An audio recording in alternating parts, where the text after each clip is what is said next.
Welcome, welcome, welcome. It's been a long time. The lunatic is back.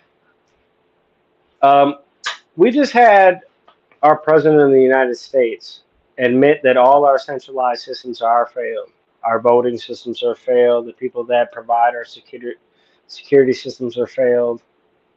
I don't know what to tell everybody, but I have a person here that I'm going to interview here that doesn't think they have a chance to win the governor's seat for the Democratic candidacy. And I think this individual actually has a grassroots and a real idea about coming from something that's from nothing. And he don't care about playing the rules and doing this and that. I'm sure they want to kick him off the ballot because he didn't have the signatures. I'm sure that the publicity that is rhetoric for one side or the other is something that should be placated to. But I'm gonna talk to a person that I can really relate to. He really comes from the streets, and he has a message for everybody that I really think that everybody can get behind. And without further ado, I'm the Lunatic Libertarian, and I'm gonna have Carlos Dixon running out of the fourth district of Milwaukee, Wisconsin, out of the gutter, talking about I'm going to be governor of Wisconsin, and he's been on the news, Fox News and WISN. He's robbed people of their property, and as a libertarian, I have some counteractions, but I understand where it came from. Without further ado, I'm going to introduce you our governor candidate out of the fourth district of Milwaukee, Wisconsin, Mr. Carlos Dixon. Yeah, hello, hello. Peace, Mr. all power to the people. Mr. Dixon, peace to you. I Peace to you appreciate too. you being on the show. Thank you very much, sir. Please let the people know where you come from. Please let them know your background and introduce yourself to maybe a side that doesn't know who you are because I don't know. You're an independent. I love independent candidates. Maybe you're a Democrat. Maybe you're a socialist. I don't know exactly because I really couldn't find much about you other than those news broadcasts. But let me know your platform and what the people should know about you. All right. Hey, man, thanks for having me on. Again, my name is Carlos Dixon. I'm running for both governor of Wisconsin and for the congressional seat for the fourth district. Uh, I was born in 1987, right here in Milwaukee, Wisconsin, during the period of time that Ronald Reagan was running amok on Black communities. All right. So my mother and my father were victims of, the drug, the drug environment. It wasn't too many people who didn't get addicted to drugs back then. I'd spent my entire life up until I was 21 institutionalized within the system of the state of Illinois, foster care system, group home systems, the criminal justice system. I'm not a felon. Spent a few nights in jail over some rift raft, that I've done. But yeah, I'm like the host said, I'm out the gutter, I'm out the ghetto, and I don't see any politicians representing the people closest to the struggle. And just to clear something up, because you asked about it, I'm not a Democrat. I'm not a democratic socialist. I'm not with any of that. I'm actually more aligned with what we call an original patriot to the natives of America. All right. That's who I put the indigenous people of America. I put them first. And people of color who have been closest to the struggle, I advocate for those people. So would you consider yourself what is it, a foundational Black American, No, FBA? no, No? I don't Okay. consider myself. And I just want to make sure that there's clarification here for the people that are watching. This is not a foundational Black American. He is coming from a completely different spectrum than what most people want to accept or abide themselves by. Now, one thing that I loved about your campaign is that you are coming from a perspective that is not from any norm. The normalcy is out the window as far as I'm concerned. But yet again, your campaign is something that's saying, I don't care what you're going to tell me, but I'm still going to do what I'm going to do. And I'm going to show the people that I'm about that. Absolutely. I'd like to say that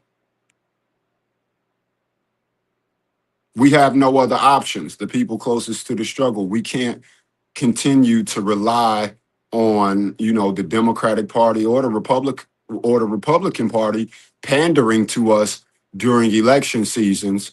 And then, 3-4 months after the election is over, you don't hear from them. The Kamala Harris, the Joe Bidens, the Nancy Pelosi's, who, kneeled in kente cloth, which was, I thought, was extremely disrespectful to Black people, not only in America, but Black people across the continent, across the globe.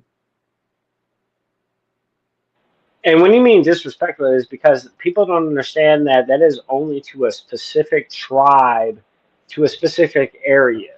And it doesn't contribute to all Black America. It doesn't contribute to even a small portion of Black America. It's a ridiculousness that we're supposed to kowtow to these systems and just be like, oh, yeah, if you don't vote for me, you ain't Black, right? That, like Joe Biden said. Absolutely. That was actually that's a reoccurring phrase or quote that's in my brain all the time, because he was giving us a purity test. He was telling us, hey, that if we ain't Black, if you don't vote for him, you're not Black.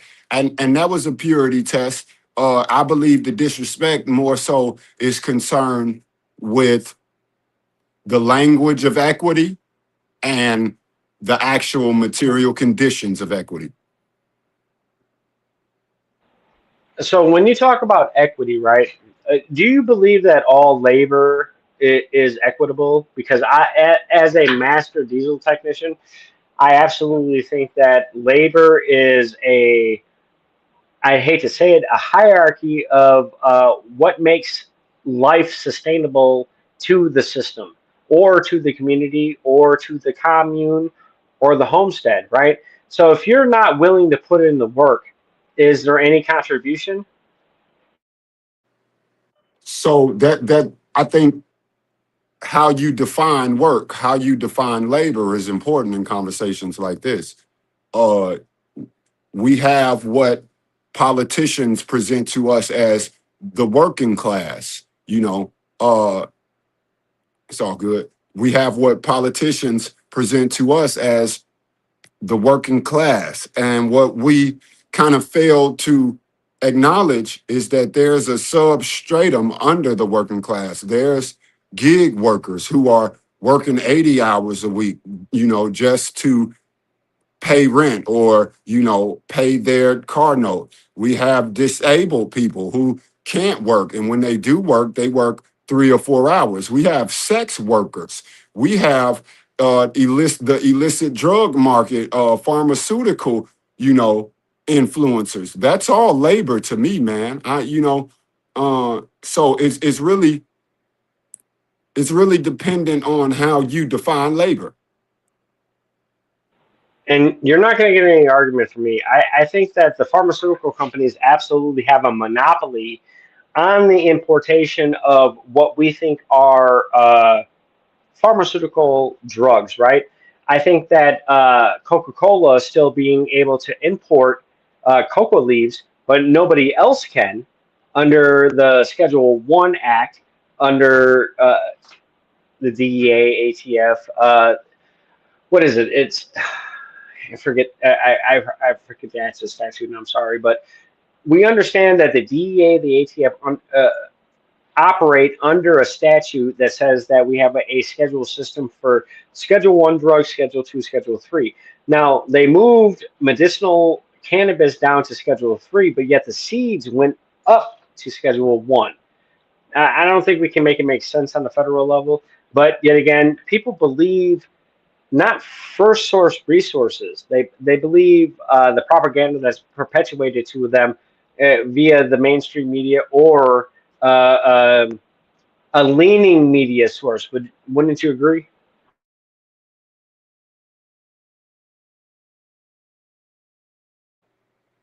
Absolutely. I really appreciate your insight on this subject, because when we look at something like you just described with Coca-Cola being able to import coca leaves and no one else can, we have to be reminded of the corporate influence in our politics, and that is an issue. Now when you say, hey, well, they lowered the schedule of cannabis but raised the schedule of the seed, that sounds like more corporatization. Meaning, yeah, you can buy it and walk out of this dispensary, and that's going to be fine. But as soon as you decide you want to, be an entrepreneur in it or grow your own supply, here comes Uncle Sam with that, strong arm of the law, and that's disgusting. And I'm glad you actually grasped onto what I was getting to, because the government is not here to provide security to us, other than national defense. If you look at the Federalist and the anti-Federalist papers, and they're free, and I encourage all my viewers, go look at the Federalist and anti-Federalist papers, and then sit back, smoke a doobie, smoke a joint, whatever you do, right, and to relax yourself and put yourself in the mindset to be able to realize what was warned of our current climate. Like the Confederation of States, and I talk about this all the time. If you don't understand the climate of where we originated from, we just celebrated our 250th anniversary. I am not opposed to communities providing security for communities. But yet again, in Milwaukee, we have seen the millions and millions of dollars that can be invested into a community garden. And this was shown by a Milwaukee Buck many years ago. And if there's no participants to make sure that that thrives, then what is the point? Yet again, there was all this money, there was land, there were resources. Yet again, there were no participants. And this is where I think that people get it inflated when they talk about democratic socialist or socialism or communism or the government's not providing me what I need. You grew up in the government systems. You know how fucked up they are. Not tell everybody that's watching that says that the government's going to solve their problems of your journey through those government systems, sir. Oh man, that's a really good topic to discuss, man. Uh, it may seem, you know, because I'm choosing the route of electoral politics, that I have faith in this system, and we would be misguided if we, make that assumption, because I know for a fact that, the government, is only to govern and control. They are not here to provide anything besides keeping us in check as best as they can. Uh, and if I could dig into my political ideologies, I'd wish to not reform the state. I wish to abolish the state. I wish that the people actually have the power when it comes to policy. All right. And it seems that we can't get that as long as we keep capitulating to this establishment politics sort of ideology, as to, oh, the Democrats and the Republicans, they got it.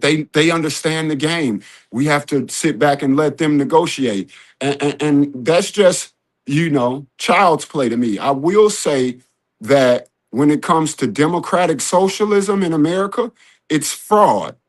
It's fraud, because how are we attempting to replace one hierarchical structure with another? You want to replace the state with your state, and we don't want to do that.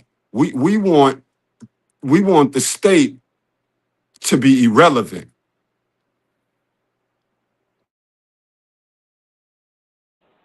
I'm sorry. I'm so enthused by those remarks because I'm an anarcho-capitalist, right? So I'm an anarchist that has skill sets, but I believe that I don't need an overbearing government to tell me what I can and cannot do. Now, if you look at the Federalist and Anti-Federalist papers, right? And Carlos, I don't know if you read it, but they warned of this exact existence of the political climate that we live in. And if you look at the George Orwell book of 1984, it's actually as a playbook. And the Democratic Socialists have implemented this playbook 100%. Now, when you have disenfranchised human beings that feel that they can't provide, excuse me, the most basic necessities of life, there's an issue. But yet again, my wife gave natural birth to two out of the three of my children. The state wanted to say that that was neglect. That is fraud, and that's control. They wanted to tell me how I should put my child in the safety seat, like I had zero skill sets, even though I'm a master diesel technician. So, where do you think that people should understand that it doesn't matter what system we're under? It's capitalism, socialism, communism, democratic socialism, anarchy. Who is dominant are the people that have the skills, resources to provide for the community are usually the most dominant human beings. And I think that's universal across the planet, and I think it's universal across, and I don't trust all history, what we've been taught of history. Okay, I think that's an interesting concept to dig into, fam, because how you present it is like some form of hierarchy, some form of earned hierarchy at that. You've done the training, you put the work in, and you get paid the big bucks, I guess, if that's how you just described it. However, we have to understand that most of the people especially in these communities that are so close to the struggle, they are living in survival mode. Okay. Now I'll give it to you, brother, through what you explained to me of all your accolades and all of the things that you have been able to accomplish as far as training and being trained to do what you get paid to do. I honor and I respect that. Yet I feel it is very important that we remember that not everybody doesn't think like us. Some people, like I say, some people move in survival mode. You were moving in thrive mode. Maybe like the story you told me before we got on. Maybe you've seen so many things when it concerns to poverty when you were younger, or the things that come along with poverty, like crime and violence and drug abuse, drug use. You were able to see those things and then use that to propel your motive in life, and you were able to tunnel in, sort of say, on what you wanted. And I just believe that not everyone isn't born with that gift, man. So we need a world that acknowledges that not all people are like that, and some people need motivation. Well, I think what you described is more than motivation, sir. I think you described purpose. I found my purpose. And it doesn't matter if you're a Christian. Like I'm a Norse pagan. Okay, so I served in the United States military. My father and his lineage can go all the way back to 1564 in Norway. Okay, I have an original last name. My last name, if you have this last name in this country, you are absolutely related to my bloodline in one way or another. There is no separation. It's that original. And that's kind of crazy because there's no Smith or Jones or, you know what I mean? It's And I regret the fact that I have this privilege. Okay, so I can trace everything back, but yet again, I understand there's records for everything. What records are being suppressed from me? It's free energy. What records are being suppressed from me? The Epstein files. What records are being suppressed from me? True accountability of the government. What records are being suppressed from me? The true accountability of the loss of life across this country. What's being suppressed to me? Right? I do not abide by this government. I do abide by the Constitution of the United States. I swore an oath that said that I will uphold these truths: freedom of the press, freedom of speech, freedom of assembly, freedom of religion. You can congregate with whoever you want. You can practice whatever religion you want. It is not upon me to oppress my ideology upon anybody else. I don't like the Democratic Socialists. I don't like the Democrats. I don't like the Republicans because they all tell me that I should believe a certain way. What is your opinion about a politician telling you how to think? Gosh, man, we can look back again at Joe Biden going on a national syndicated radio show where the majority of the voters are people of color and telling us that if we have a hard time figuring out who to vote for, then we aren't black. I think it's a sickness, man. It's a disease within America that we follow along the lines of what Antonio Gramsci calls cultural hegemony, where we have these fixed and manufactured narratives and these fixed and manufactured ideologies. So it's time for us to break that. And I'm not saying I would be the one to break that. But what I say is a campaign like mine and doing what I'm doing, it just lets people know that we have to be more active in civic engagement because like you mentioned, brother, freedom of press, freedom of religion, freedom of speech. Those very same, let me put the quote unquote, freedoms are being trampled upon by both Democrats and the Republicans.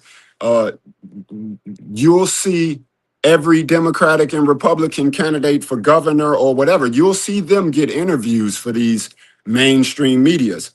I reach out to them and they ignore me. And not until they can find a way to smear me and make me look like a fool do they reach out to me. And that's how you originally saw me on the Channel 12 news interview. So I don't like to be told what to do. I don't like to be told what to think. And I don't like to be told who I should be. And I admire you for that. And with the COVID lockdowns and what Milwaukee did versus what the state did, right? So people don't understand. Wisconsin actually set a precedent that never was talked about throughout the entire COVID narrative. The Wisconsin Supreme Court said that you can't lock people down over 2 weeks, no matter what you think the epidemic is. That's precedent. You can no longer suppress people expressing themselves. But yet again, it's not talked about in mainstream media. Tony Evers is a coward. It was kind of funny because when I grew up, there was no going and saying I'm sick, I can't go to school. There was no I can't do this, I can't do that. You know what I mean? You you went to school and you had, so this is a Mjolnir, right? And I hope this is not a white supremacist symbol to you. This is according to my father's lineage, not my mother's. And I'm a mixed American. People say I'm not a person of color just because I wear this. That's crazy to me.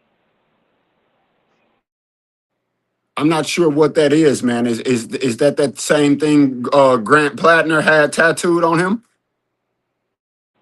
I don't know who Grant Plattner is. That's probably an individual. should pay attention. I don't know who Grant Plattner is. Who is that? Some guy from like Maine. He's a candidate for Congress from Maine. He was in the U.S. military. Got some sort of tattoo that was a big controversy. The society recognized this tattoo as a Nazi symbol, as they say. I'm not sure if what you have there is the same thing that Grant Plattner had a tattoo Yeah. of. So this is what Marvel Comics says is what Thor carries as his hammer. Okay. Now, if you go into the Norris Havamal or the Vaspula or any of that lineage, right?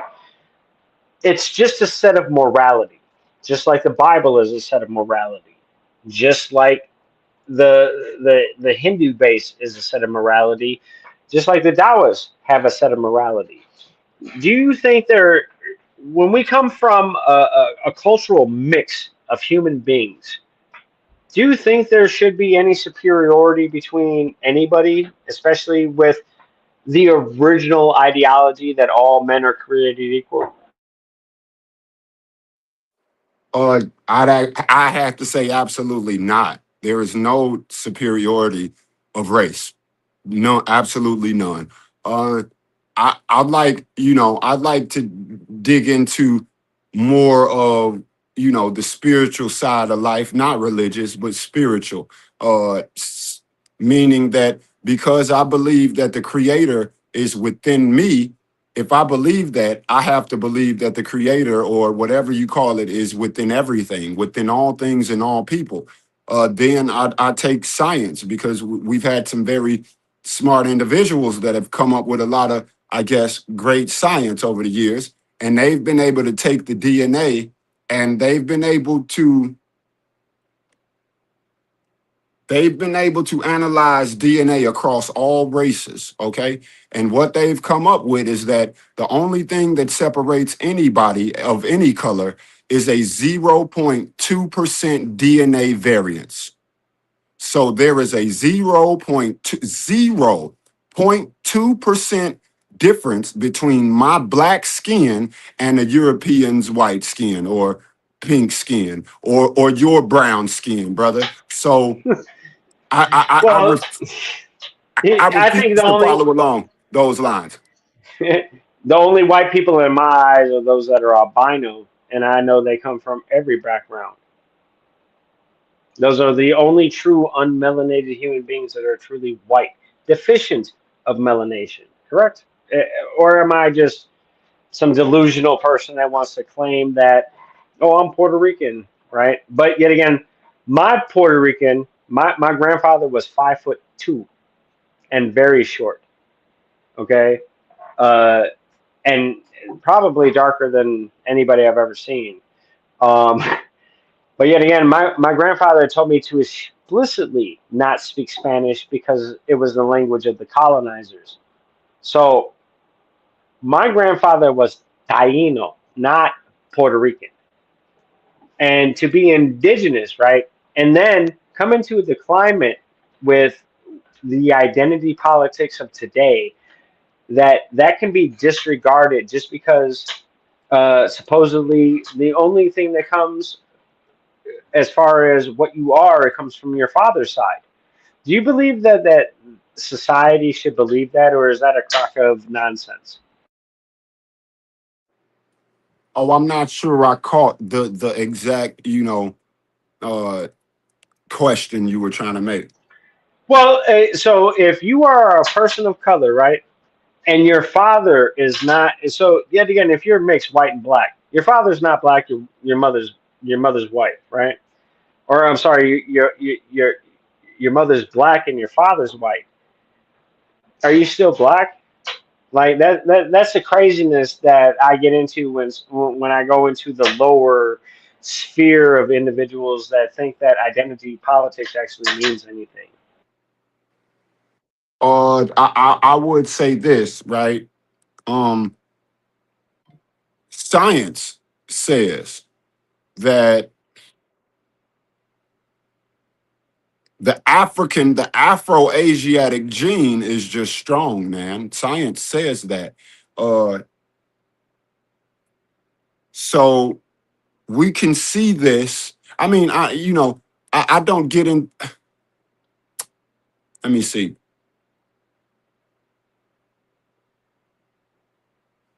It doesn't matter who was black or who was white, man. If somebody even 4 generations back in your family was black, then chances are you're gonna look, and your culture might be that of African Americans or black people here in America. I think it's a very dangerous you know conversation to have when we start talking about things like that, because it's objective to what people believe, and or more so cultural biases build these ideologies around identity. So it's not something that I want to give too much of my opinion on, because again, we all were raised differently with different cultural biases. Well, yet again, you from Milwaukee, so when my grandmother used to go from Richards and Townsend and go walk off down Holton and catch the 14, right, to go to work, right? Why is she cool for 14 years and then get robbed 3 times in 1 year? It's just the desperation of individuals, right? So I don't think that it's a black, white, brown, or anything. I don't think identity politics plays anything, especially from people from Milwaukee. Especially from people from Milwaukee, because you can walk up and down 51st Street and go from the hood to the Jewish hood, which is beautiful, to a fucked up hood with plenty of churches with all this marble statues and all this shit, to another fucked up hood where there ain't nobody cutting their grass, right? So where's the personal responsibility to maintain society without getting mad about who has what? You know what I mean? Because that is subjective. Success is subjective, not to material goods to me. Success is subjective of what are your outcomes, as far as, do you have a successful family? Are your children not in jail? And coming from Milwaukee, I think those two things are kind of fucking like something from the stratosphere. It's like it doesn't exist. Oh yeah, man. I think you pointed out a few different things that I can go off of there. Uh, one thing, when you say, hey, you in the hood here, the 51st Street, you can walk down and you get a couple blocks, you get into the Jewish neighborhood. We just have to recognize that the language we use shapes our reality, and it's going to continue to shape our reality, because I caught what you said. You said the ghetto, the hood, grass not cut, which had this kind of negative vibe towards it. But then we go into the white community, and you use the words nice. And then we get back into the more impoverished communities, and we start using words like fucked up and whatnot. Well, I don't have a problem with that. the only thing I would say was, do you think that your energy changes when you enter into an environment where there is tall grass and it seems kind of destitute, versus I see flowers and hear birds? You know what I mean? And it's kind of crazy, because it's literally like, when I went, like, I'm a veteran, right? So the most fucked up that I was scraping grape jelly on saltines. And as soon as I didn't have another saltine cracker in my house, I walked all the way from 75th and Lincoln all the way up to my daddy house on 49th and Hampton. Because That's deep. I was fucked up. You know And what? I was wearing Jordans, and I had Jordan fucking shorts, and you know what I'm saying? Like, I looked like I was balling, and I was sitting there and I didn't have a motherfucking pot to piss in or a window to throw it out of. So what's the image versus the reality also? Because I seen motherfuckers with 26s on their motherfucking cutlass pushing that shit across the fucking 51st and Hampton, fucking, going to best Euros. Like, my shit fucked up. Oh yeah, and I appreciate you for kind of explaining that in a way that I could totally understand. And now that I have a better understanding of this concept you were talking about, I would have to say that it's not about where you go. You know, it's not about, oh, I live in the ghetto right now and everything is bad for me. And wherever you go, your attitude is going to go with you.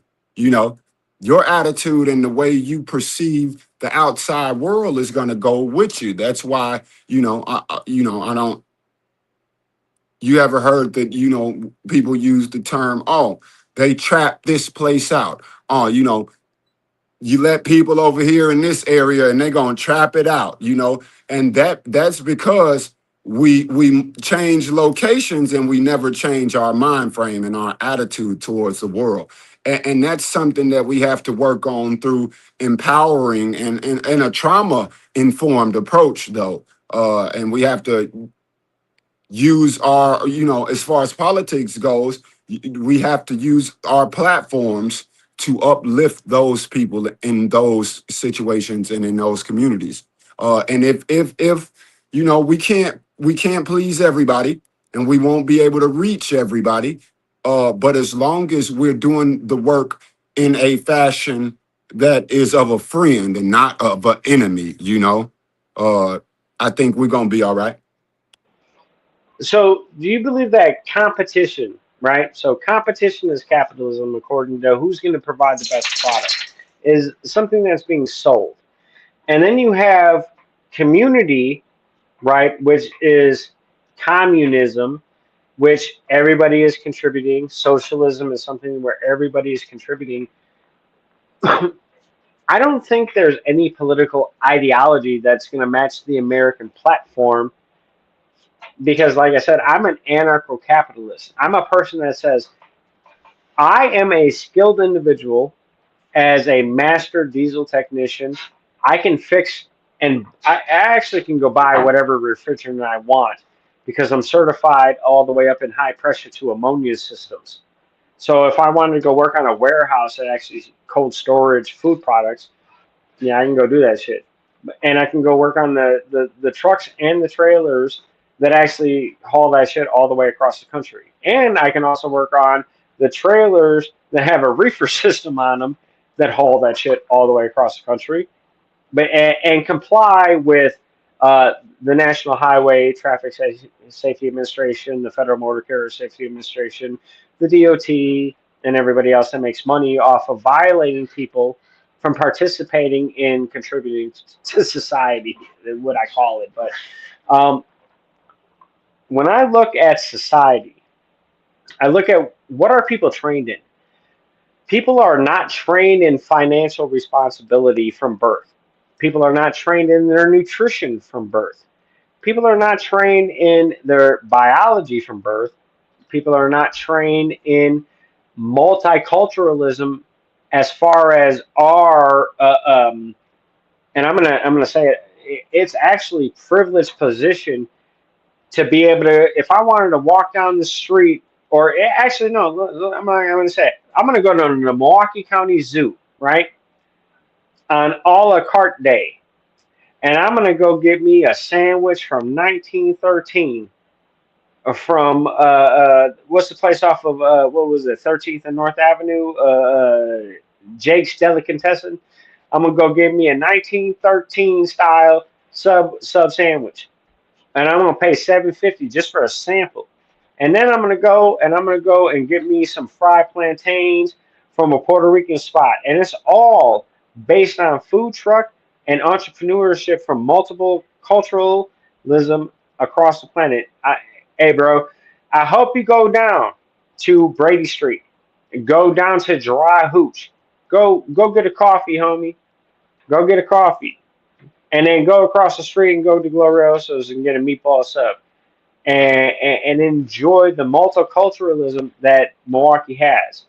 I hate the fact that socialism has been a Milwaukee staple for over 200 years.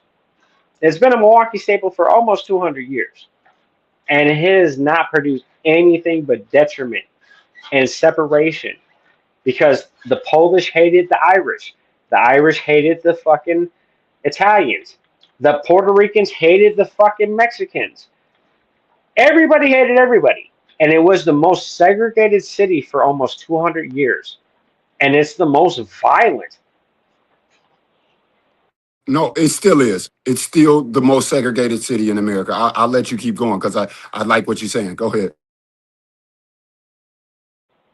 I want to hear your opinion because it's ridiculous because you can cross from 27th Street, right? And the 35th Street bridge got collapsed and they rebuilding all across St. Paul, right? And then you have the mayor talking about, oh, yeah, I don't even know if I want to repair 794 to go all the way down to Cudahy.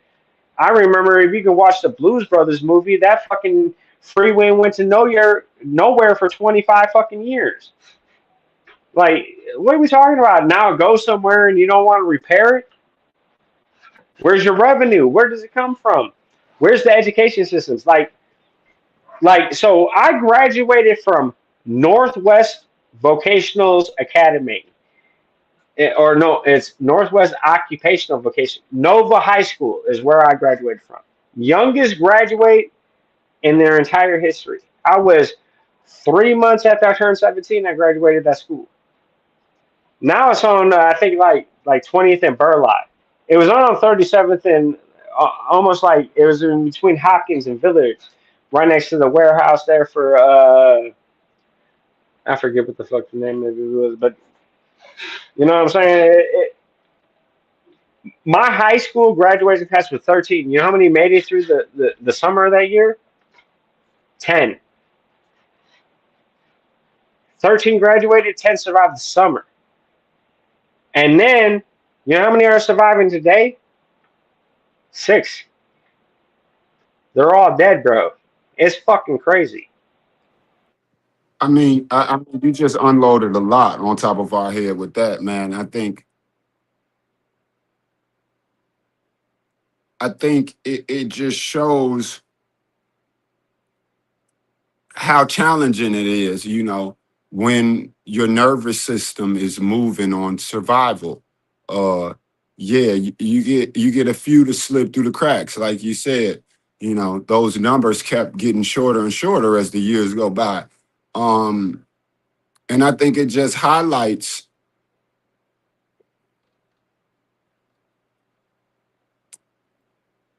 the fact, like you say, that I believe that the U.S. government is an imperialist government. I believe they are the colonial government. I believe that they use capitalism, colonialism, and imperialism to cause these divides, not only through race, but through class. You said something at the beginning when you were first uh, talking about Milwaukee and how socialism has been around here for 200 years, and it seems we're the most. It's not that it seems, we are the most segregated city in America. While we tote this sewer socialism, and it goes into a critique I have of socialism or democratic socialism, that it is Eurocentric. It a lot of the theory in socialism whistles dog whistles white supremacy. It dog whistles class fragmentation. When we say, oh, working class, and if you do the labor, you should, all the people that's working.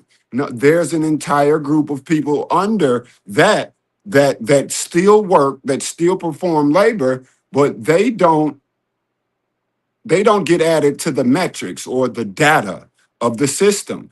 And when we have years of that going on alone, we get a lot of people who get overlooked in policies. We have to think about neoliberalism, okay, and how they've been able to take people's social issues and privatize them, allow a certain group of people to amass wealth due to the privatization of people's pain, like healthcare, like the school system.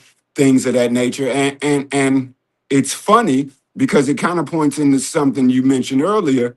Uh, we can see the deterioration of education. We can see the deterioration of housing. We can see the deterioration for, agency within self and self-determination. And we have to ask ourselves, what causes that? And yes, to a certain degree, we all have choices that we can make.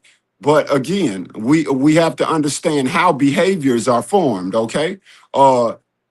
And your environment has a lot to do with the behaviors that you perform. And it's my goal to kind of change the narrative around that. I would love to change the narrative around that because let's talk about the narrative. Do you think in 1997 you would ever see me walking up the one way of 6th and Ring? That's the question. Would you ever see me walk up the one way of 6th and Ring in 1997? Hey man, I have I was born in Milwaukee in 1987. Through the system placed me with my grandmother in Chicago. I'd lived in Chicago up until I was about 18 or 19 years old. So in '97, I didn't know the demographics. I didn't know the logistics of the streets of Milwaukee. But I live in the River West neighborhood, right on the edge of Holton and Burleigh. So I'm almost in what they call the East, or very close to what you consider. I think you said 6th and Ring, which So would have been the zoo. so you got the liquor store right there in the corner, right, and you got the mobile gas station, and then you got this one way that runs up 6th Street or southbound down. It's down 6th Street actually. Going down the expressway. Correct. You get off the expressway on what is it? It's not Locust. It's the next street up, and then Keith. yep, you get off on Keith. So I can ride Keith right all the way down past. So you got the lights on King Drive.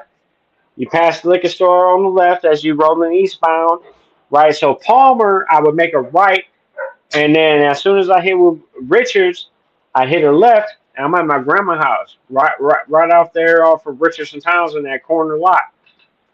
And people be like, "Man, you ain't from the hood." Like, bro, I'm sorry to tell you, but I'm from the hood. And it's not something that you should be proud of. It's not something that you should be proud of. Like I would be proud to say that and it.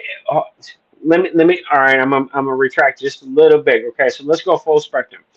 My father is a Scandinavian man. My mother is a half Puerto Rican, half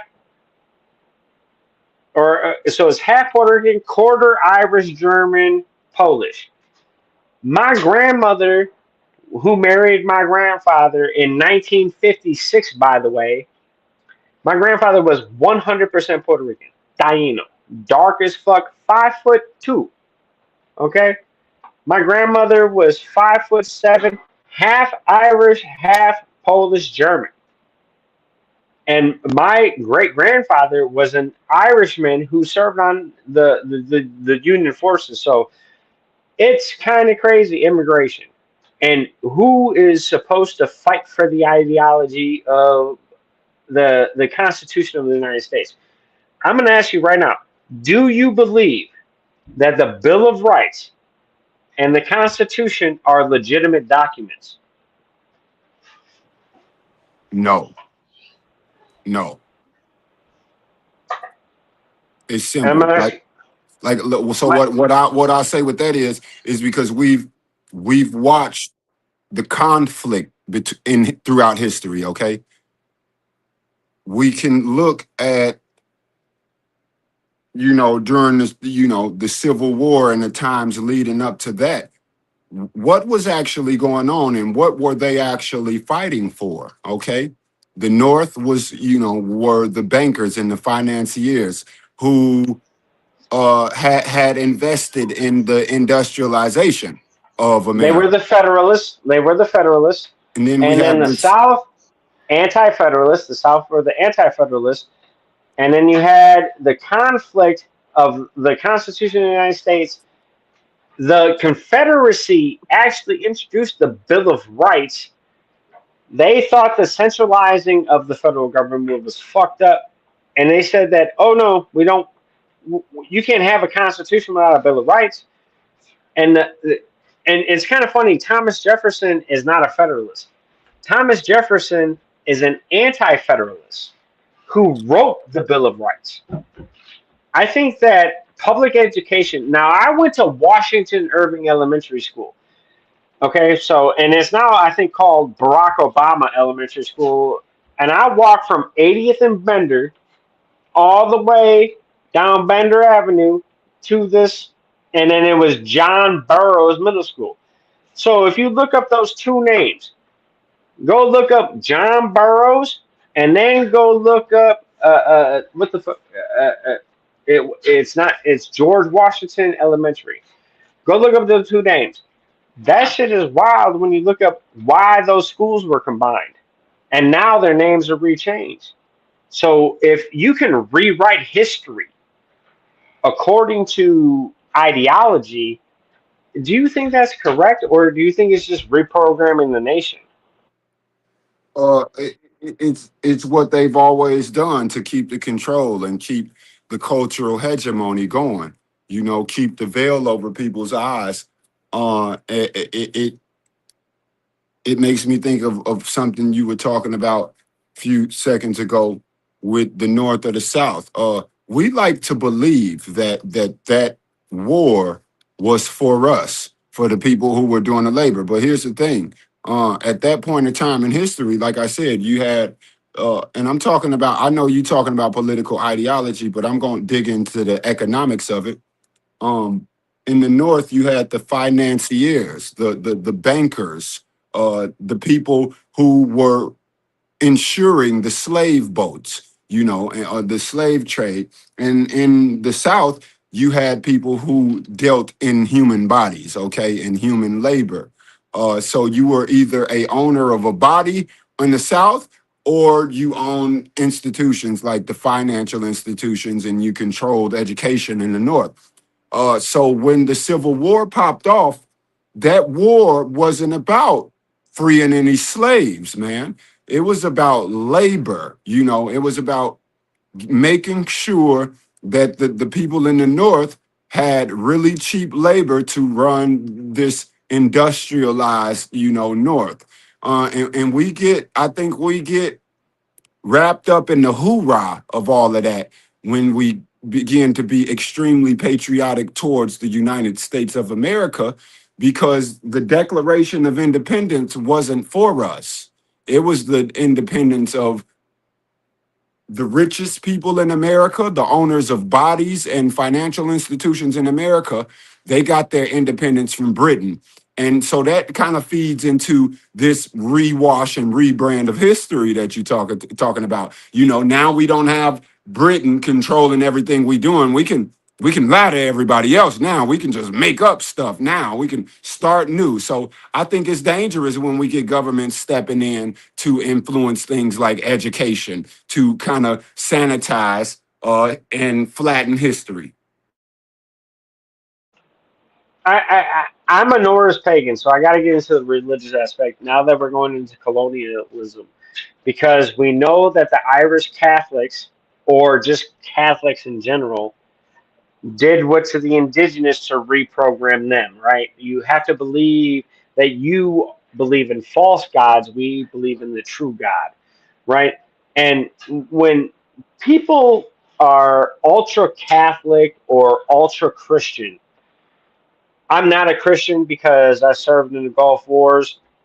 I know what people being blown apart looks like. I've seen people fucking split in half. Uh, so God to me, and trust me, I didn't even believe that because I had that on my dog tags, brother. I didn't come to that ideology until I had nerve surgery on this arm, and then watched the doctrine being actually propagated in real time. And plus, I'm going to say this. Um, Shout out to Captain Russell Seeger. He was killed by a mass shooting in Fort Hood, Texas. Okay, November 6th, 2009, by Major Hassan, and that caused a major rift. Now, they were all in the mental health field, sir. So I was living at the domiciliary, and I was his only patient. You can go and you can go fact check this. I have no problem. Go to the VA.gov and type in Captain Russell Seeger, and you will see Jay Lomness as far as a contributor to that article. The craziness to me is that where's the nuance in society that we all should survive versus the competition that I should be better than everybody else? Um, I think what has gotten us to that point is, again, I have to dip into Antonio Gramsci's cultural hegemony, man, where we've built this allure around uh, hoarding material, when we grow up, when we're kids. I remember being in the car, driving with my brother, riding with my brother, grandma driving, and we would always say, hey, that car is mine. That car is mine. That house is mine. And when sometimes I'd see a car that my brother just said, hey, that car is mine. And then I say, no, that's my car, you know? And we're programmed through propaganda and through, you know, I would like to use the word, everything has been commodified, so to say. Competition has been commodified. Uh, oh, we only got 7 spots left. Hurry up and get your spot so you don't miss out. Fear of missing out. And I honestly, brother, I think the whole notion of competition is gross, man. I feel like that's the reason we have a lot of these conflicts within, especially the urban communities. We robbing people, and when we talk about crime and violent crime towards one another, or not towards one another, because I'm saying violent crimes towards any member of your community. That's no identity linked to that. Not a black on black thing or none of that. I just feel like this heightened sense of commodification, this heightened sense of competition, has it creates environments that that we see when we turn on the news every day. Do you think that eventually, no matter if it's through government or whatever, do you think that we can find a nuance to where everybody can cooperate? I mean, we've been through the struggles of making ourselves who we are today. Where's the nuance with talking to no matter who it is? There's no identity here. You don't even know who that individual is. You just know that you're having a conversation, and then you find out that, oh, it seems like we're the same more than we're different. Brother, I would just like to say that that's a deep, concept for us to look at. I'll say this though, right?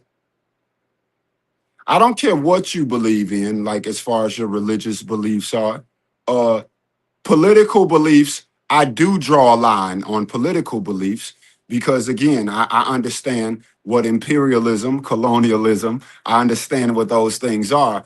And people who align themselves with fascism, oh no, I can't hold a conversation with you. I know the conditions, I know the characteristics of fascism, and those characteristics are a direct threat to me And it's a direct threat to any working class person, anybody who has to trade their labor for money. Fascism only works out for the elite. The billionaire class are the only ones that thrive in those type of situations. And fascism also destroys entire nations, man. Entire nations. It will never be the same. So when it comes to the nuance, I'd like to say that I give everybody the same amount of respect, the same respect. To me, respect isn't earned, man. As a human being, I believe that, and this isn't religious again, because I'm technically an atheist, okay? But I believe that the creator, because look, man, we're a big ball of gas floating in space, like, or at least that's what they tell us, you know. But I'd like to believe that we're a big ball of gas floating in space, and somehow this ball of gas is perfect in space. It is perfect. The sun gives us life and light at the same time. So I'd have to say that those things that create the cosmos are within me. And I don't say that in some form of, grandiose ideas. I say that to say it correlates with quantum physics and the double slit experiment, meaning when it says that all things are conscious, man. Consciousness and awareness are in all things. So I treat every conversation and every relationship as if God is within the people I'm talking to. Now again, when you cross those lines into, these radical political ideologies, man, that line up with things that say, oh, people in the past have used these things, these fascist characteristics to destroy and annihilate entire civilizations. We got to draw the line, man. Well, and that's why I bring this up, because this to me is a lineal thing as far as my bloodline. It's not anything that is supposed to disrespect anybody else. Now, I do not align with APAC. I don't align with politicians being bought. I thought when I joined the military as a very young individual in July of 2001, before September 11th, I thought I was going to join a pact of individuals that aligned with a certain ideology. Did I? Holy fuck, did I? But yet again, there's still no unity. And that's what I'm looking for, is the unity in the human experience to make sure that everybody is good. I don't care what you believe. I have many friends that are Christian. Is that my Messiah? No. I have many friends that were Muslim. I smoked plenty blunts with Muslims that couldn't, and they wanted to get tattoos and all this other shit, right? Like Palestinian homies. Like when I worked down in Racine, right? So I worked at this little ass garage off of Douglas Avenue in Racine. Like the Palest and the owner of that garage actually owned with the Rafiks off of 14th and North. Anybody that was a dealer back in the day understood you go to Rafiks on 14th and North, and you get your beats put in, and you'll be able to listen and all that shit. But yet again, yeah, Fadi ran the shop off of 35th and Fond du Lac. Like, I I was entrenched in that shit. Oh yeah. So and here's what I say, man, because people often believe that, they might see you got your American flag in the background, you know what I'm saying? Which, me, I respect it, but I respect it because you fought for it. That's the only reason why I respect what you got going on back there, because people like you risk your life for that. And I would have you know that one of my biggest discrepancies with the U.S. as a entity, as a government, is the fact that they use people like you and I, brown people, to fight wars for capitalists, to fight wars for people who don't give a damn about us, man. And I think that's intriguing. But I just want to let your viewers know that yes, we sometimes we get to a point of apathy for all the, the crime and the violence, and we say we want to run away from it. We want to get completely away from it. We run up out, yeah, okay, we move to Franklin, move to, Oak Creek somewhere, move to Waukesha. And I'm not mad at you, brother. I knew when you reached out to me and said, hey, let's chat. I understood where you came from. So I disregard what anybody thinks, because this struggle, it's not beautiful at all. We're gonna say that right now. There's nothing beautiful about the struggle, but it builds character and it builds men like yourself and myself. Hey, brother, you know what happened to me when I decided I was going to move out to New Berlin? You know what happened to me? I caught my first fucking felony case. You know what I said? I was going to blow that shit up. The most crazy thing to me is that I'm glad my case happened 5 years prior to what we had post COVID, because there's plenty of veterans that are serving life now because of what I did. They're serving life. Life.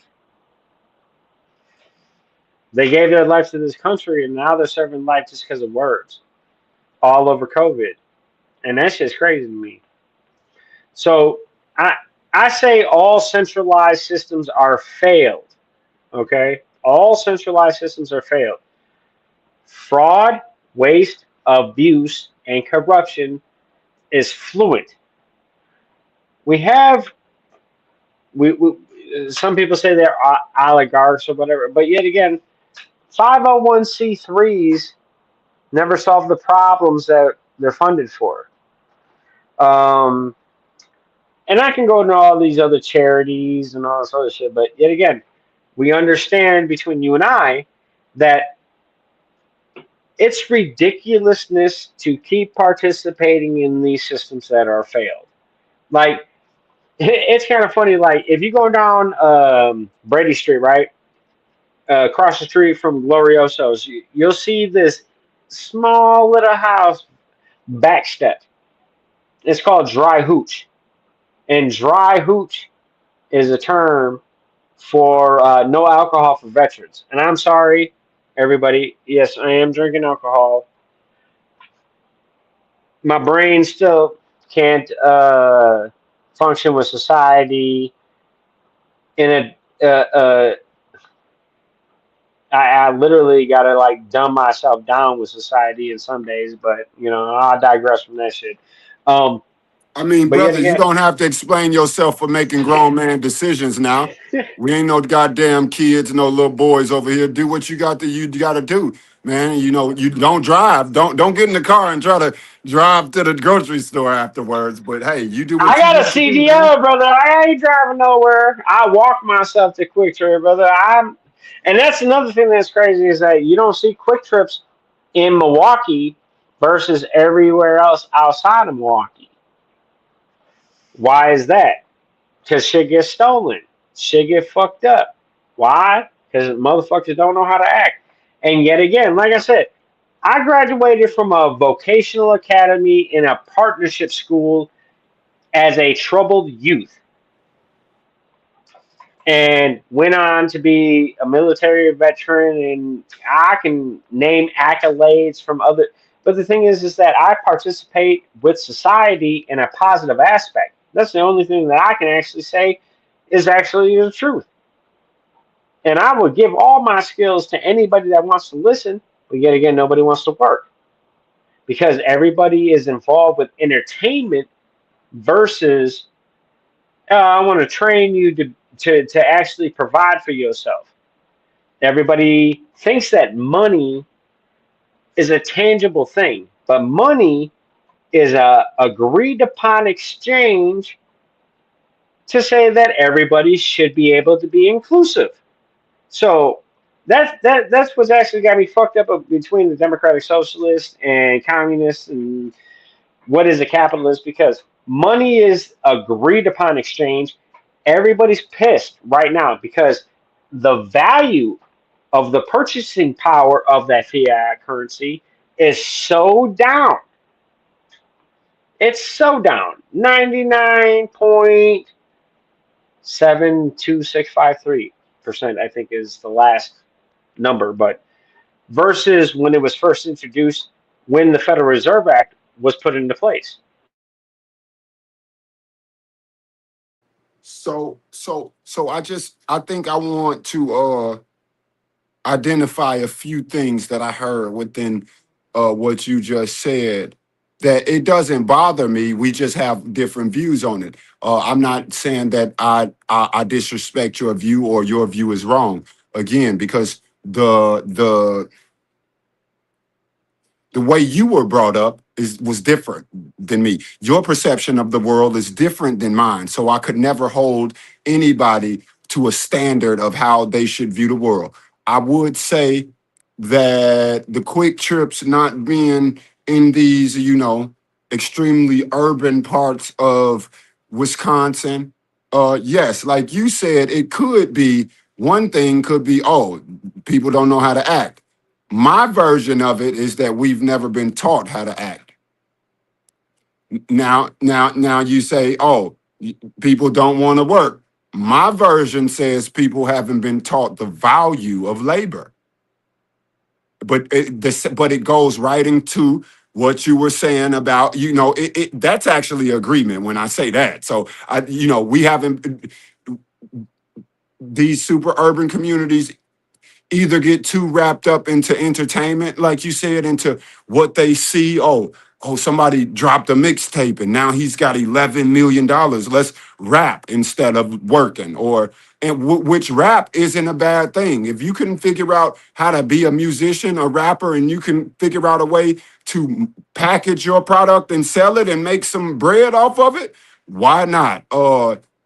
But we need to, me personally, I feel like I have to spend the rest of my life trying to teach the next generation the value of not labor for someone else, but labor for yourself. You don't have to, go out and be an employer or an employee. You could form cooperatives with your homies in the hood, and y'all can put together a carpentry co-op or a, electrician co-op, a plumbing co-op.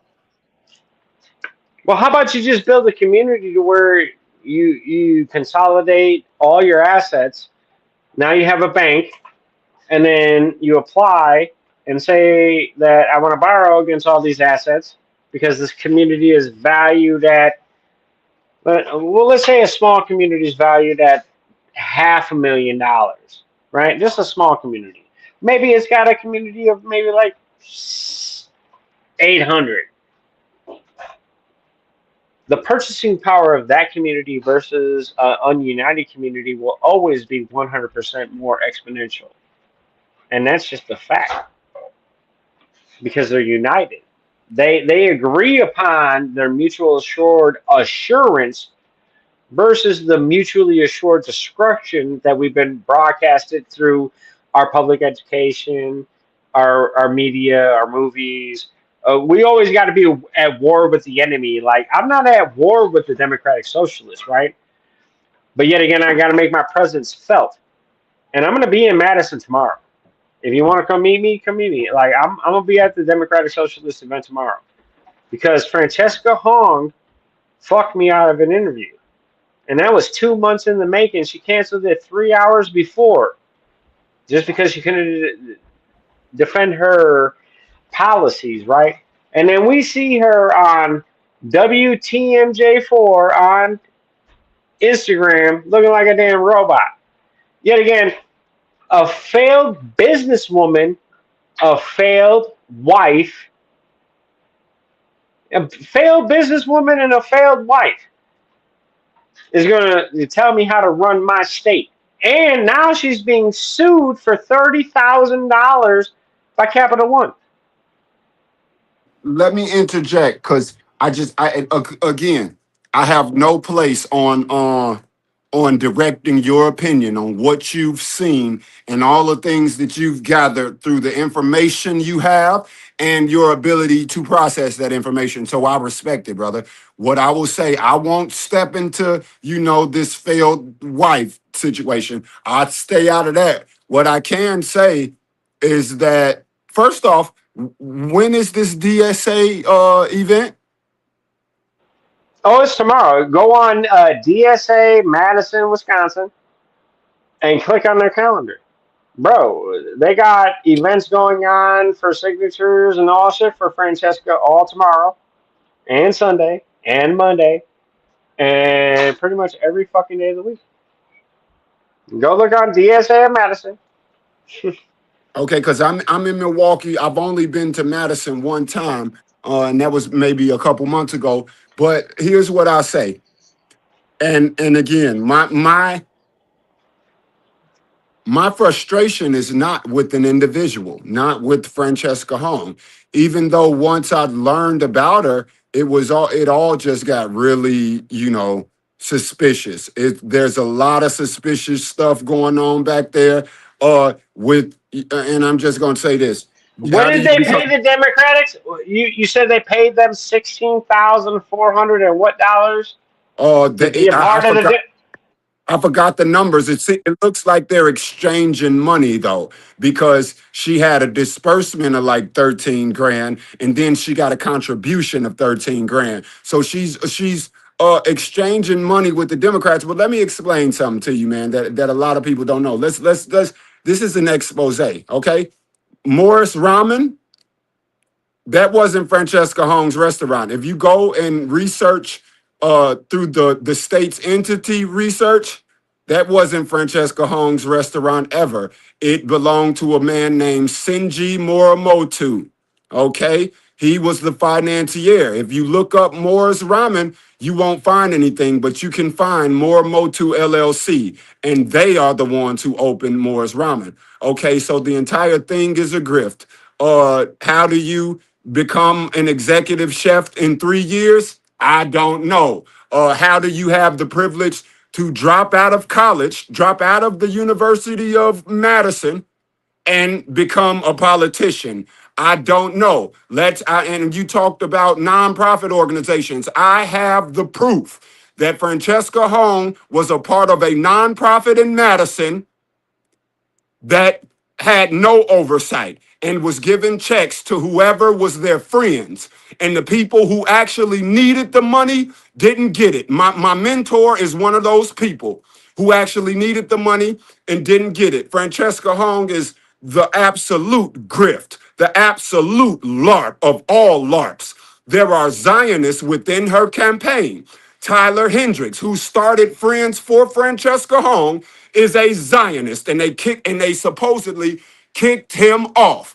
There is a young man named Joshua Clemens who is named in a police report where Francesca Hong called the police on an organizer against the war in Gaza. Okay, Francesca Hong is on recording crying, insisting that that hate charges be brought upon an organizer. That is a felony offense. That is an encroachment of that man's First Amendment rights. Okay, and if I could just vamp for one more second, because I've been thinking about this for almost a year now, man. So I'm glad you gave me the opportunity to let all of this go. Let's dig back into the Zionist influence in her campaign, okay?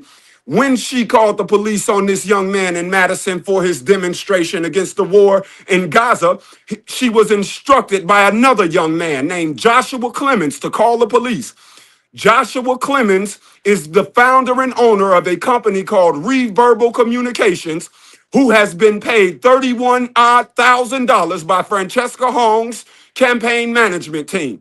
Francesca Hong is paying Zionists, okay? So just look at the whole script. This is not, and it's not my opinion. These are all facts that you can go and researchable facts. Yeah, go look them up because Francesca Hahn is a complete fraud. And anybody that digs into anything about this woman, she's failed at everything she's ever done. The restaurant closed. Debt up the wazoo. I think the debt was almost up to $250,000 until the divorce decree that is completely restricted from the public. And it's kind of funny. Oh, the single mother, right? Yeah. Well, why did her? Why is she a failed wife? Why is she a failed businesswoman? Why? What? Where are these failures? Right? That gains her the wisdom to run my state. I'm sorry, Francesca Hong and I'm sorry, hey Becky Cooker. I'm sorry, not Becky Cooker. It's Becky Cooper. Becky Cooper is her campaign manager. I emailed her way ahead of all of this. 2 months to try and schedule an interview with this woman. I identified as myself as a libertarian. And the Lunatic Libertarian, which more anarchist than anything. I want you to defend your policies. Bro, I can put the emails on blast with this woman. She is a complete fraud. Francesca Hong is a complete fraud. When I looked up you stealing all the signs and said, I don't give a fuck if I'm going to jail, yeah, that's a real nigga. And I'm sorry if the N-word offends anybody, but, bro, I grew up on, I smoked blunt with the homies on 6th and Ring, man. I was a real nigga. Me personally, I don't like using the word in front of Europeans, man. I don't like, and I just say this, not, I don't think white people should hear me using that word with my brothers, because that's going to normalize them using it towards me. And then I'm going to have to exercise my Second Amendment right. I'm going to have to put some tax on their free speech. So I try not, I don't mind what you do, brother. What I'll say again, I don't care about what Francesca Hong did in her marriage. I will say that there has been several sources in Madison who has came out to say that Francesca Hong and Mandela Barnes had an intimate relationship. Now, what does that have to do with politics? If you've ever followed the feminist movement, the phrase is the personal is political. There is no separation. And if you're not willing to expose all of your personal dealings, then you have no right to be a political leader at all. And it's kind You of are funny. untrustworthy. That is why her divorce is completely sealed. That's why her divorce is completely sealed from public record. It's because supposedly in the affidavit from her husband, Barnes was the reason for separation. That's the speculation, but it's all sealed. But yet again, it's kind of funny that a restaurant she supposedly ran but didn't finance is bankrupt. Her and her husband are being sued right now by Citibank for over $30,000 just for one credit card in current filings right now. The problem with a failed institution to a failed household, you have no principles. That's my only opinion that I can pull from that. And people bring up Donald Trump, and I fucking hate Donald Trump. Misogynist, pedophile. Yeah, he's been divorced how many times? Failed marriages. No conviction in the household. Failed. Oh, okay. Francesca Hahn. Yeah, you meet that criteria. Oh, shit. Business person. Bankrupted. Donald Trump. Well, he bankrupted 3 hotels and 3 casinos. According to, what's his name? Infowars. And she meets that criteria. The ridiculousness of all the rhetoric I want to get around. Are you going to solve problems for regular human beings? I think you can, because you're a regular human being. And you know the state doesn't actually work for your benefit. Why? You lived it for fucking 20 years. And I'm going to stop because you lived it, I didn't. You live it. I mean, you very well lived it. You just told us stories about, you know, your mom getting her back window kicked in, you know, and you guys having a, you know, get with people blocks up. So I wouldn't, I never dismiss anybody's struggle or try to, you know, sweep anybody's struggle under the rug. And I have to make sure that I say this. I don't care about what the marriage failed or how that failed or what how she's a mother, what kind of mother she is, which voters seem to care about that. Like your vote, your That's a voice part, is valuable. but that's a part of her political campaign. Is that that is actually on her card? I am a single mother. That is literally like on one of her platforms that she distributes to the community. I am a single mother. But yet again, your marriage failed after your restaurant failed, and now you're in debt, and you thought you could separate yourself from the debt after you went to fucking be a representative for the state, and you still ain't paid it back after making $190,000 a year. I mean, so here's the thing. When we start talking about Francesca Hong and how crooked and how much of a fraud she is, we have to look at every other candidate for governor too, from David Crowley to Mandela Barnes to Sarah Rodriguez, Oh, who's all playing they're games right all now. not qualified. All not qualified. Tom Tiffany is all about AI data centers. So what the Democratic Socialists have been posting on Instagram is that Francesca Hahn is the only one that says she was against AI data centers.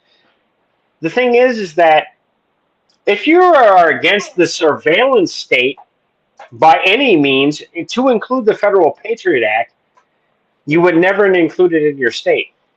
Wisconsin is very, very unique in the fact that they rejected the COVID vaccine mandates, but still shut everybody down. And that's what she blames her failures on, is the government shutting her down. But yet again, she's going to make the government great because she's going to be in control. No, Oh, can you make that uh-uh. make sense? I can't. No, brother, that hey, let me tell you something. That's a grift. And I don't want to. You know what? I'll ruminate as much as you want to and talk about it. But when we talk about COVID and COVID taking out businesses, I wouldn't. I don't want to put anybody's business out there, but I talked to another politician who isn't an establishment politician, who's running a campaign outside of the Democratic Party. They were a business person during COVID too, and they walked away in good shape because Uncle Sam provided for business owners. And if you didn't cash in on that, that was either you were naive or you were not smart enough to do it. And it goes back into what I'm saying, that Francesca Hong never ran that business. More Sinshi Morimoto, he got away. He walked away from that business deal with a pocket full of money. And yep, and now maybe Fran is in her feelings because she got played. But that's business. That's business. If you don't protect yourself in business, if you don't stake your claim in business, people will walk all over you, man. And just remember, this is a Japanese entrepreneur that took advantage of the ideas of a supposed South Korean woman over a ramen idea. Just so that there's context. And I mean, the name of the restaurant wasn't Francesca Hong Ramen, was it? It was Morris Ramen. That restaurant wasn't hers at all. She had no equity in that restaurant. $30,000 in personal debt, by the way. This is personal debt. All right. I know a lawyer that cannot get 30,000 in personal debt, in personal credit. And so if we no and we're not talking about 5,000 here, 1,000 there. We're talking about 30,000 in one go around. That should bring concern, man. That People should be concerned not only with a mismanagement of $30,000, but we need to ask ourselves, is this vision, is this front facing image of this working class single mother, which again, the single mother is questionable, okay? I have sources in Madison that tell me that she sends her son to be babysat by another young woman. Oh no, how are you a single mother working the estate assembly? You doing all these nonprofit organizations and you doing whatever you're doing. So it's she's not actually she's not caring for that boy at it, all. it- I wouldn't say that she doesn't care. I've been around her and her son. I know that there's love there. But all I'll say is the life of politics. And if you want to advance within the establishment in politics, you have to sacrifice your family. You have to sacrifice your friends. All Well, would you agree that love is not care? You can love somebody but not care for them in a physical standpoint. You can love somebody emotionally but not have the resources to actually care for them, right? In a physical aspect. What I am saying, Francesca Hong, you are a failed entrepreneur with a business backing. You are in real debt personally. You are a failed participant in society according to the capitalist, and that's probably why you hate the capitalists. You know what? I make almost on a good week take home because I don't pay taxes. I claim exempt, and I don't pay into the medical system. I don't pay for privatized medical, and I don't go to the VA. Okay, I don't go to the VA. My counselor was killed in Fort Hood in 2009. I don't go to the VA. Don't go to the VA.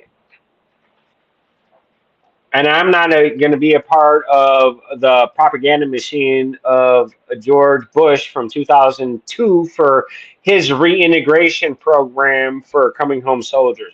Go read that initiative. That shit will fuck you up.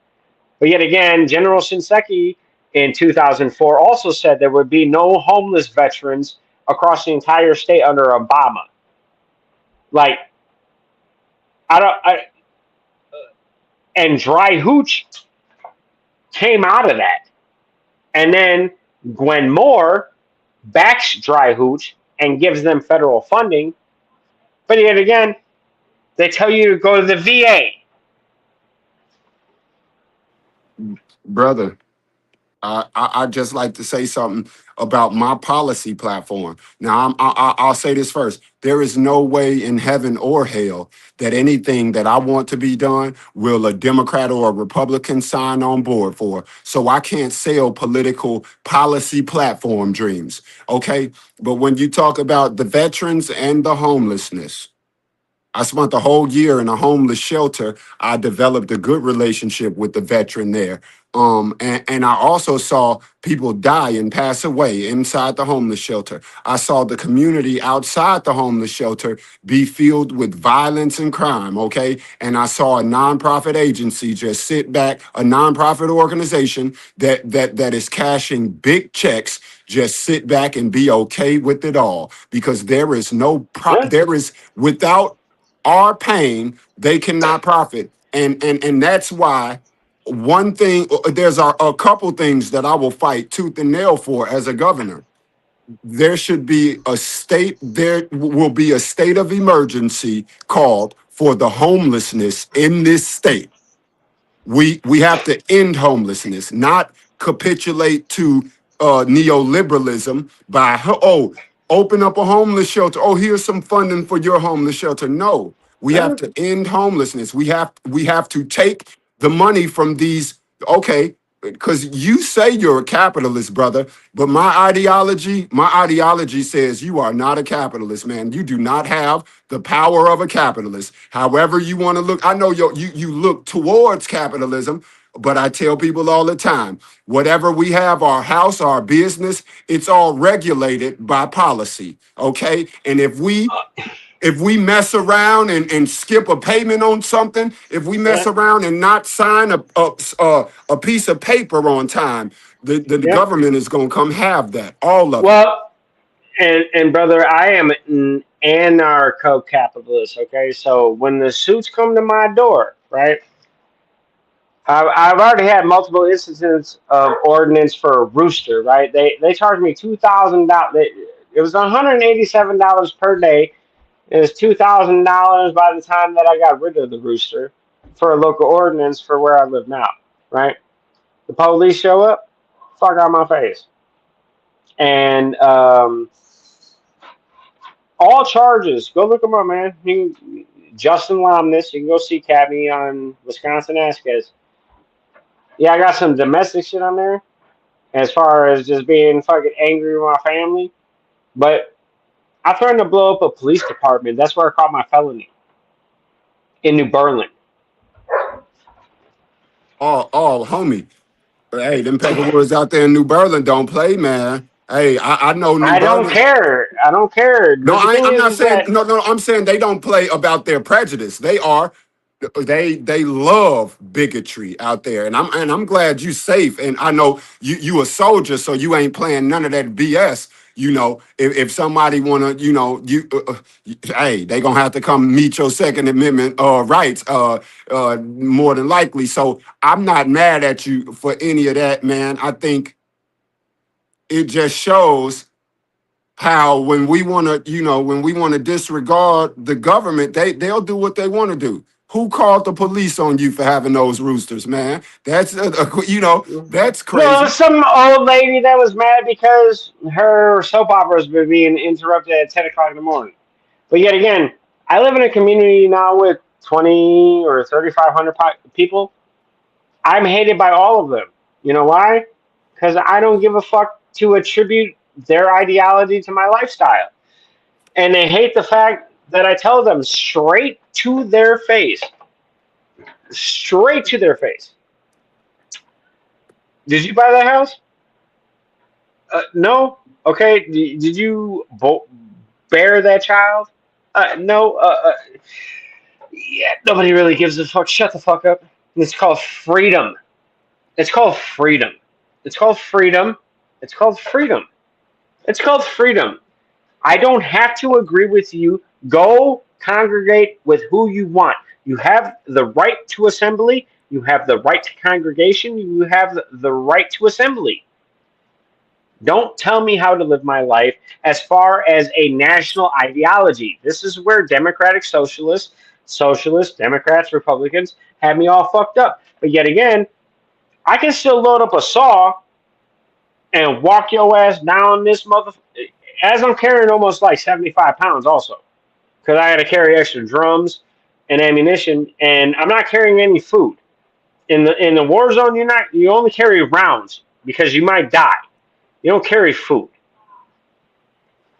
Yeah, So and when I put that saw on your ass, and you see a fucking automatic machine gun that's going to unleash almost 300 rounds in less than 25 seconds, like, no, I'm sorry, but the rain of metal on you with 5 cents of brass and 3 cents of gunpowder, you will think about. But you won't think about the rain of metal on you from cloud seeding because it's for the environment. But then you're going to tell me about climate change and tell me that it's not manipulated by DARPA patents.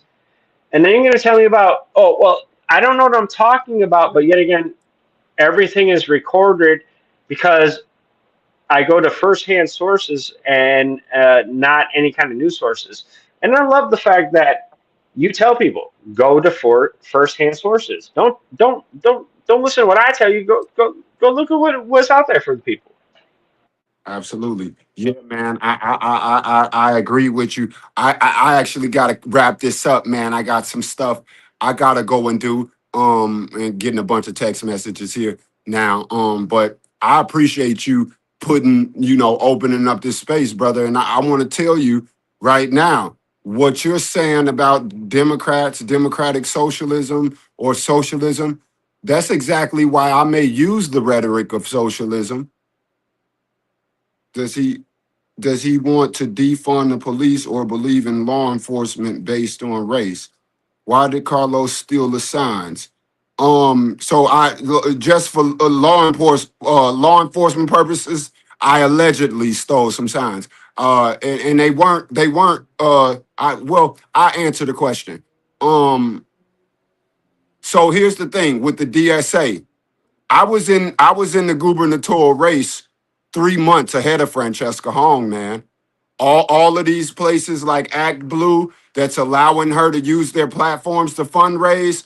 3 months before she got in, I was ostracized and canceled. I wasn't let into those spaces. They made it really hard for me.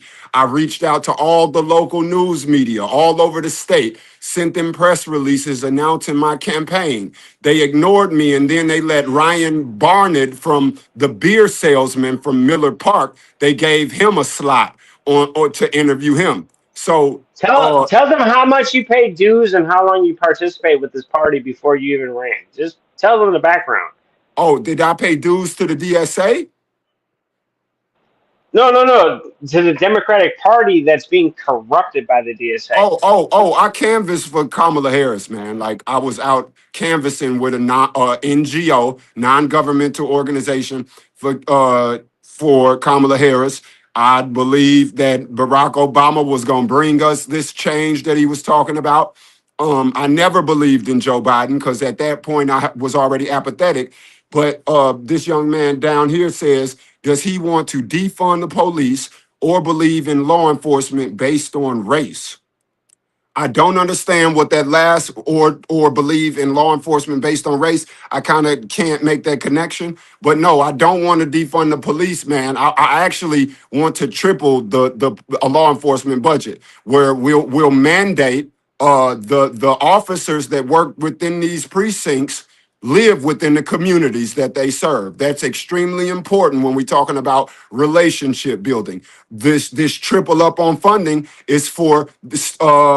You know how I explain it is that the areas where our crime rates are 130% over the norm. Milwaukee, Green Bay, Madison, we triple their funding and we hire social workers. We get all of the law enforcement trained in verbal de-escalation. We do major changes, mandate that your firearm go to your less dominant side. Your taser should go to your dominant side. Just really small nuanced changes and a bunch of training, okay? Because we can't just defund the police or abolish prisons. See, here's the thing. We defund the police, a lot of people are going to go without jobs. I don't want to do that. The DSA is trying to cause a class war. The Democrats are trying to cause a class war because when you defund police and you abolish prisons, you have hundreds of thousands of people that don't have jobs, and they will not be looking for the billionaire class to blame. They will be coming at leftists and liberals, and that's who they'll come for. They'll actually cause a class war. So I'd rather not get onto that. Jealousy and perception of entitlement justify stealing. This is what you just explained. Did you speak poorly or is that correctly? Jealousy and perception of entitlement justify stealing. No, you, in fact, sir, no sound bites allowed. You would actually be putting words in my mouth. That is not what I said. I said that the environment causes people to act in certain ways. That's what I said. And as long as we put forth these policies that obviously don't do any material good for the people closest to the struggle, we're going to continue to have the violence. We're going to continue to have crime against one another. Hey, Carlos, I want to let you know Mike is from New York, and he's a Marine veteran, and he's a Republican. No sound bites allowed until you get on this platform and really debate real like freedom. Like Larry, hey, Carlos, go check out Larry Sharp for New York. Like, you want to hear some policies about freedom? Go check that, and it's all on his website. He's been on Joe Rogan's podcast. Go check him out, man. Larry Larry Sharp Sharp. will do. It's SAARPE. Larry Sharp. Okay. Well, very good. Well, let's wrap this up, man, because I got to Roger that, brother. get out on the We street. had 1 hour and 45 minutes on this stream. I appreciate you, brother. Let everybody know where they can vote for you, and understand that Milwaukee is a very segregated city. This is a city, and it's very violent. And it doesn't matter. A person that's colored like me and a person that's colored like him, we could be cohorts in some nasty shit, or we can just be contractors, just taking care of a fucking bid. That's the scenario of Milwaukee, and it's so small. Everybody knows each other. I guarantee you, Carlos. People are gonna be like, "Hey, man, that's Justin." Oh, definitely. I'm already knowing. And because you're a libertarian, I actually just gained a relationship with a young man on social media who's a libertarian also. So I totally understand. Here's the campaign. Jump down. November, you go to the ballot, you write my name in, Carlos Dixon. It's as simple as that. I don't ask people to contribute to campaigns. I'm not asking you for your money. Why would I do that? Why would I ask you for your money and then tell you how horrible the economy is? We should be paying attention to things like that. Bernie Yup. Sanders, the AOC, they'll tell you how bad the economy is, and in 5 minutes they'll send you an email saying donate $15 to destroy oligarchy. Well, we all know that is virtual signaling and gaslighting. The people that actually get out here in the streets that contribute to the communities with skill sets and wisdom are the ones that are really the ones that are based. And it doesn't matter what color you are. Mike, I can't wait till I have him on here. He runs like 20-hour streams, brother, and he thinks he can outstream me. But yet again, I can talk about this shit all day. Milwaukee, we tried to do community gardens. It was very publicized from Milwaukee Bucks aspect. It was failed. It's right off of 53rd and Center or 63rd and Center. Because a community garden without political education is nothing. Any Well, form of mutual aid without political education is nothing. And you're dealing with a community who is in survival mode, man. In survival mode. So when you come to our community as a millionaire and you build in community gardens, we don't give a damn about that. Who you think yeah. you are, a savior or somebody? We'll actually go into that garden and disrespect it just because you thought you were doing something good. When what you should Yeah, have that's the did, mindset. if that We'll same go money fuck you that shit up. spent, the same money that was spent on that garden, you should have just gave that money to the people in the community, regardless of what they would have did with it or at all. Because we have to empower people. We have to show people that we trust them, that we trust that they're able to make better decisions. And until we do that, we're gonna keep getting the same result. We got to make some sacrifices, just. Yeah, and I ain't gonna lie to you, man. If I can buy every Victorian home off of 27 McKinley, fuck, Oh, man. by the way, if we get into the governor's mansion, I have plans to turn it into a homeless shelter. That's who will be sleeping in the governor's mansion. I don't I play. got no problems. I I'm got no not problems with I'm that. just saying I'm not here to play the bourgeoisie games, these capitalist games. But I'm gonna get up out of here because I really enjoyed this conversation. Let's get up on back in that message because I wanna, view Come your back live on. sometimes. Come back on. Come back on. It's no problem. You have an open platform here, brother. All right. Love the message. The Lunatic Libertarian, Carlos Dixon for Wisconsin. Hey, you think Democratic Socialists got out there for you? You don't know anything about politics if you believe that shit. This man survived the system and wants to change it. Carlos Dixon. I'm the Lunatic Libertarian, everybody. Love everybody. Thank you very much, Carlos. I appreciate Peace, you, love, brother. and power to 2 everybody. hours. Peace. Peace.